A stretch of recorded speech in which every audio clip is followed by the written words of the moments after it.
ನಮಸ್ಕಾರ ಎಲ್ರಿಗೂ. ನಾನಿವತ್ತು ಒಂದು ಮೈಸೂರು ಪಾಕ್ ಮಾಡಿ ತೋರಿಸೋಣ ಅಂತ ಬಂದಿದ್ದೀನಿ. ಮೆತ್ತಗಿನ ಮೈಸೂರು ಪಾಕ್. ಮೈಸೂರು ಪಾಕ್ 1, 2, 3 ಅಂತ ಇದು.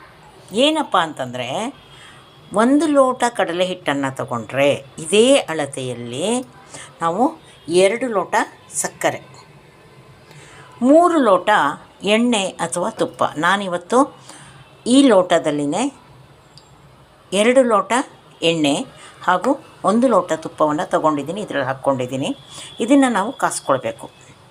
ಮಾಡೋಕ್ಕಿಂತ ಮುಂಚೆನೇ ನಾವು ತಟ್ಟೆಗೆ ನಾವು ಇಲ್ಲಿ ಗ್ರೀಸ್ ಮಾಡಿ ಇಟ್ಕೋಬೇಕು. ಯಾಕಂದರೆ ಒಂದು ಸರಿ ಮೈಸೂರು ಪಾಕ ಬಂತು ಅಂತ ಆದರೆ ನಾವು ಆ ಕ್ಷಣದಲ್ಲಿ ಏನು ಮಾಡ್ಕೊಳ್ಳೋಕ್ಕೂ ಆಗಲ್ಲ. ಹಾಗಾಗಿ ಮುಂಚಿತವಾಗಿ ನಾನು 2 ತಟ್ಟೆಯನ್ನು ರೆಡಿ ಮಾಡಿ ಇಟ್ಕೊಂಡಿದ್ದೀನಿ.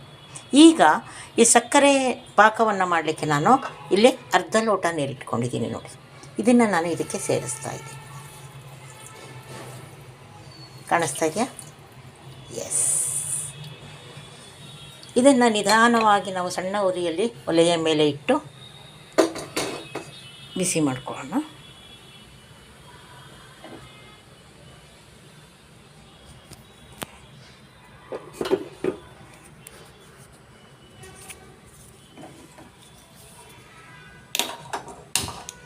ಹಾಗೆ ಇದರ ಜೊತೆಯಲ್ಲಿ ಒಂದು ಕಡೆಯಲ್ಲಿ ನಾವು ಎಣ್ಣೆ ಮತ್ತು ತುಪ್ಪದ ಮಿಶ್ರಣವನ್ನು ನಾವು ಇಲ್ಲಿ ಬಿಸಿ ಮಾಡ್ಕೋಬೇಕು. ನಾವಿಲ್ಲಿ ಬರೀ ಎಣ್ಣೆಯನ್ನು ತಗೊಂಡು ಮಾಡ್ಬೋದು, ಬರೀ ತುಪ್ಪವನ್ನು ತಗೊಂಡು ಮಾಡಬಹುದು. ಆದರೆ ನಾನಿವತ್ತು ಎರಡನ್ನು ಮಿಶ್ರ ಮಾಡಿ ಮಾಡ್ತಾಯಿದ್ದೀನಿ. ನೋಡಿ, ಒಂದು ಕಡೆಗೆ ಇದು ಬಿಸಿ ಆಗಬೇಕು, ಇದರ ಶಾಖ ಚೆನ್ನಾಗಿ ಇರಬೇಕು. ಬರೀ ತುಪ್ಪದಲ್ಲಿ ಮಾಡುವಾಗ ನಾವು ಅತಿ ಶಾಖವನ್ನು ಮಾಡಬಾರ್ದು. ತುಂಬ ಬಿಸಿ ಮಾಡಿದ್ರೆ ತುಪ್ಪ ಕಪ್ಪಾಗಿಬಿಡುತ್ತೆ. ಹಾಗಾಗಿ ನಾವು ಸ್ವಲ್ಪ ಹದ ಬಿಸಿ ಆದರೆ ಎಣ್ಣೆ ಮತ್ತು ತುಪ್ಪ ಇದ್ದಾಗ ಸ್ವಲ್ಪ ಜಾಸ್ತಿ ಬಿಸಿ ಮಾಡ್ಕೊಳ್ಳಿಕ್ಕೆ ತೊಂದರೆ ಇಲ್ಲ. ಈಗ ನಿಧಾನವಾಗಿ ನಾವು ಸಕ್ಕರೆಯ ಪಾಕವನ್ನು ಮಾಡ್ಕೊಳ್ಳೋಣ. ನೋಡಿ, ಸಕ್ಕರೆ ಕುದೀತಾ ಇದೆ ಪಾಕ. ಹಾಗೆ ಈ ಕಡೆಯಲ್ಲಿ ನಾವು ಇಟ್ಟಂತಹ ಎಣ್ಣೆ ಕೂಡ ಬಿಸಿ ಆಗ್ತಾಯಿದೆ. ಈ ಪಾಕವನ್ನು ನೋಡಬೇಕಾದ್ರೆ ಪಾಕ ನೋಡುವಂಥ ಸಂದರ್ಭದಲ್ಲಿ ನಮಗೆ ಗಟ್ಟಿ ಮೈಸೂರು ಪಾಕ್ ಬೇಕಾ, ಮೆತ್ತಗಿನ ಮೈಸೂರು ಪಾಕ್ ಬೇಕಾ ಅನ್ನೋದನ್ನು ನಾವಿಲ್ಲೇ ನಿರ್ಧಾರ ಮಾಡಬೇಕು.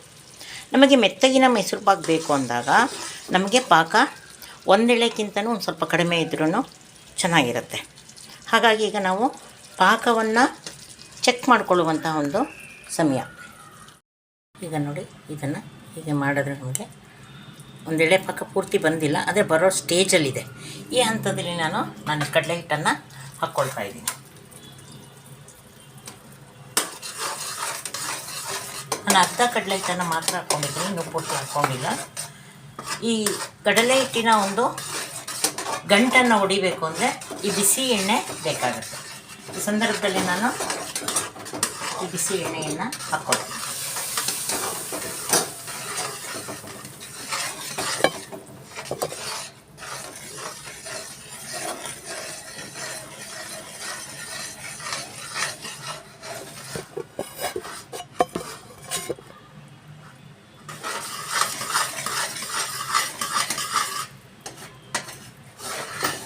ನಾವು ಕಡಲೆ ಹಿಟ್ಟನ್ನು ಕ್ಲೀನಾಗಿ ಜರಡಿ ಮಾಡಿ ಇಟ್ಕೊಳ್ಬೇಕು. ನಾವು ಹೇಗೆ ಅಂಗಡಿಯಿಂದ ತಂದಿದ್ದೋ ಹಾಗೆ ಉಪಯೋಗಿಸೋಕ್ಕಿಂತ ಮುಂಚೆ, ಅಥವಾ ನಾವು ತುಂಬ ದಿವಸ ಜರಡಿ ಮಾಡಿ ಇಟ್ಟು ತುಂಬ ದಿವಸ ಆಗಿದ್ದರೆ ನಾವು ಮತ್ತೊಮ್ಮೆ ಅದನ್ನು ಜರಡಿ ಹಿಡಿಬೇಕು. ಯಾಕೆ ಅಂದರೆ ನಾವು ಜರಡಿ ಹಿಡಿದಾಗ ಅದರ ಪ್ರಮಾಣ ಜಾಸ್ತಿ ಆಗುತ್ತೆ. ನಾವು ಎಷ್ಟು ಅಂದ್ಕೊಂಡಿರ್ತೀವೋ ಅದಕ್ಕಿಂತಲೂ ಪ್ರಮಾಣ ಜಾಸ್ತಿ ಆಗುತ್ತೆ. ಹಾಗಾಗಿ ನಾವು ಅದನ್ನು ಕ್ಲೀನಾಗಿ ಮಾಡಿಕೊಂಡಾಗ, ಜರಡಿ ಹಿಡ್ಕೊಂಡಾಗ ನಮ್ಗೆ ಇಲ್ಲಿ ಹಾಕಿದಾಗ ಗಂಟಾಗೋದು ಕೂಡ ಕಡಿಮೆ ಆಗುತ್ತೆ. ಈಗ ನೋಡಿ,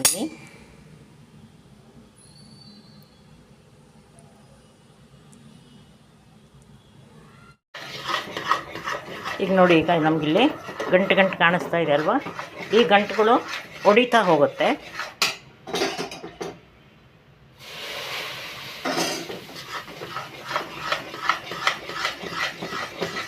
ಹೀಗೆ ನಾವು ಯಾವಾಗ ಇದು ನಾವು ಹಾಕಿದಂತಹ ನೊರೆ ಕಡಿಮೆ ಆಗುತ್ತೋ ಆಗ ಇನ್ನೊಂದು ಸರಿ ಮತ್ತೆ ಒಂದು ಸ್ವಲ್ಪ ಸೌಟನ್ನು ಹಾಕಬೇಕು. ಆ ನೊರೆ ತಗ್ಗಬೇಕು, ಆವಾಗ ಹಾಕ್ಕೊಳ್ತಾ ಹೋಗೋಣ.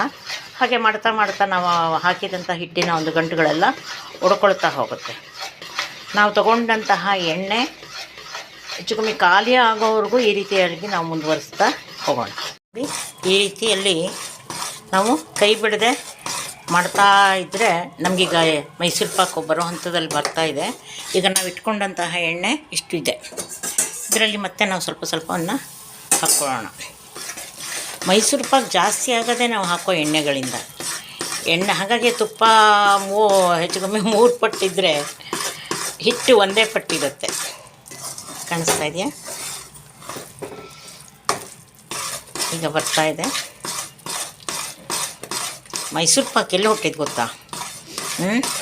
ಮೈಸೂರಿನ ರಾಜವಂಶಸ್ಥರ ಅವರ ಬಾಣಸಿಗನಲ್ಲಿ ಒಬ್ಬ ಮಾಡಿದ್ದಂತೆ. ಇದು ಏನೋ ಮಾಡ್ಲಿಕ್ಕೆ ಹೋಗಿ ಏನೋ ಆಯಿತು, ಆಗ ಹುಟ್ಟಿದ್ದೆ ಇದು ಮೈಸೂರು ಪಾಕು. ನೋಡಿ ಹೇಗೆ ಕಾಣಿಸ್ತಾ ಇದೆ ಅಲ್ವಾ? ಈಗ ಇನ್ನೊಂದು ಚೂರು ಎಣ್ಣೆ ಇದೆಯಲ್ವ, ಅದು ಹಾಕಿಬಿಟ್ಟು ನಾವು ಇದನ್ನು ತೆಗೆದು ತಟ್ಟೆಗೆ ಸುರ್ಕೊಂಬರೋಣ. ಘಮ್ಮಂತ ವಾಸನೆ ಬರಲಿ. ಅದು ಆದಂತಹ ಹಂತದಲ್ಲಿ ನಮಗೆ ಒಂದು ಘಮ್ಮಂತ ವಾಸನೆ ಬರುತ್ತೆ.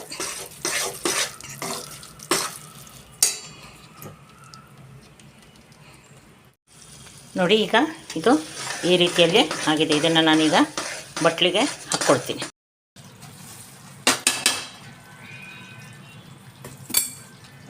ನೋಡಿ